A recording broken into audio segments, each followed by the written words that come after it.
So, I want to talk a little bit about language around God. I don't like to use masculine language for God, and I think some people have some concerns about that or whatever. So, yeah, I'm going to start with a quote by Jeremy McCulloch, and it's from a book called Christianity, the First 3,000 Years. And I will try to footnote that or cite it in the description. Um,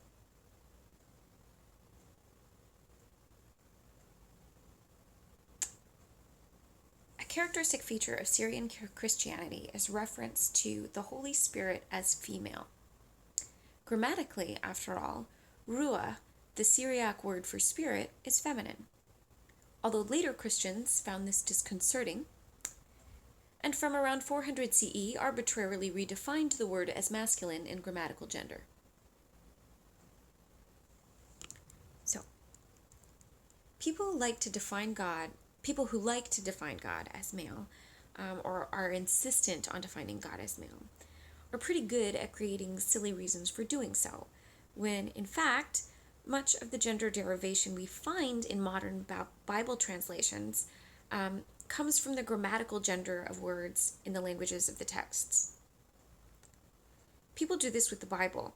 Yet, if we were going to argue that because the word for book in Spanish is masculine, that all books are male in nature, and then derive qualitative meaning about knowledge being masculine, people would think we were ridiculous. Because the grammatical gender of words is about grammar, not about values. Genders of words are meaningful only when we want them to be. No one thinks there is meaning in the gender of word backpack or toothbrush, but when it's God, it seems to matter a lot more. That being said, when a word for God or spirit is feminine or plural or some other way that is against most people's preconceptions about God, and these things totally happen in the original Bible languages. There are definitely places where biblical authors are talking about God as feminine or as plural. In those places, the church has no problem arbitrarily redefining things to meet its own needs for patriarchy. Just as it had no problem shutting women out of ministerial positions once the church started becoming more mainstream. Because after all, in order for a faith to be socially acceptable, it must more or less adhere to societal values of the time. And then the church loses the radically inclusive Jesus that turned up the tables of institutional religion and its tendency toward legalism, and turns its back on the spiritual gifts of women.